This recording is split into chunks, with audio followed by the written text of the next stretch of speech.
नमस्कार दोस्तों। जैसा कि हम सभी को पता है कि भारत त्योहारों की भूमि है। विभिन्न प्रकार के त्यौहार हमारे देश में मनाए जाते हैं।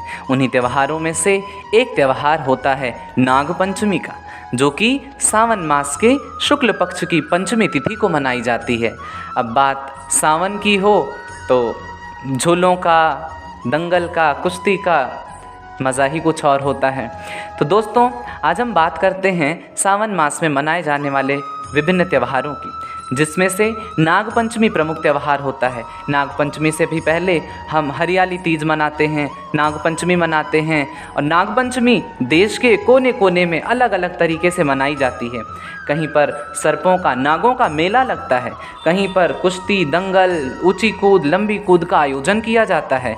तो देश के हर कोने में झूलों का लुत्फ़ तो उठाया ही जाता है और साथ में ही कजरी का गायन करती हैं हमारी महिलाएं।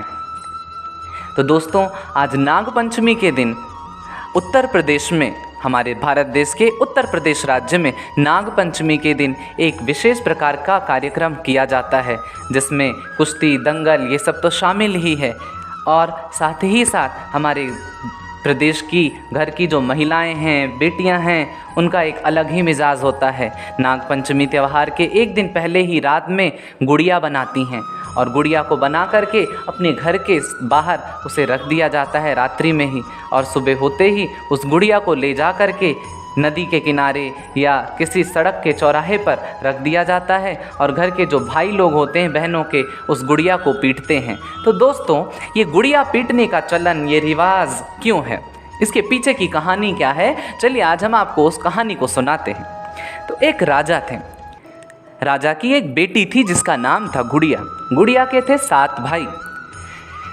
समय बीतता गया, गुड़िया बड़ी हो जाती है। क्या होता है, पड़ोसी राज्य का एक राजकुमार होता है, जो कि ये राज्य और उस राज्य के बीच में बहुत बड़ी दुश्मनी होती है। लेकिन समय कुछ भी कहा नहीं जा सकता।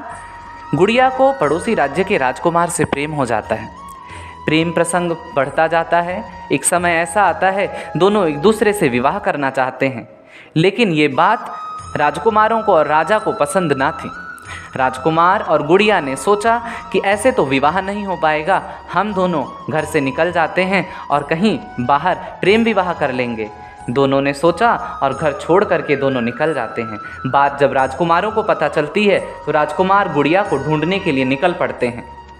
ढूंढते ढूंढते आखिरकार वो गुड़िया को पा जाते हैं और 7 भाई गुड़िया को लेकर के आते हैं और राज्य के, नगर के बीच चौराहे पर गुड़िया को खड़ा कर देते हैं और उसको लाठियों से, डंडों से पीटना शुरू कर देते हैं।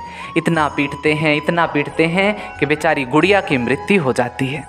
और उसी समय पूरे राज्य में घोषणा करवा देते हैं कि दोबारा किसी लड़की ने इस तरीके की हरकतें की तो उसका भी हश्र यही होगा।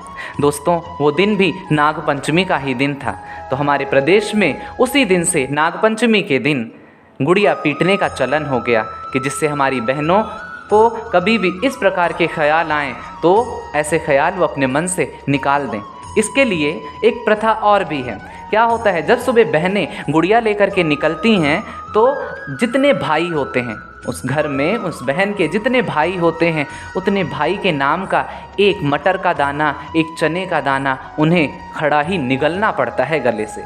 इसका मतलब हुआ कि अगर आपके मन में इस प्रकार की कोई भी बात है, किसी से प्रेम, कुछ इस प्रकार की बातें हैं, तो उसे आप अपने मन में ही रखो, कुछ आगे काम मत करो। तो दोस्तों, ये है हमारे प्रदेश में गुड़िया मनाने की कहानी। चैनल को सब्सक्राइब करना ना भूलें, लाइक करें, शेयर करें। फिर मिलते हैं एक नई कहानी के साथ। धन्यवाद।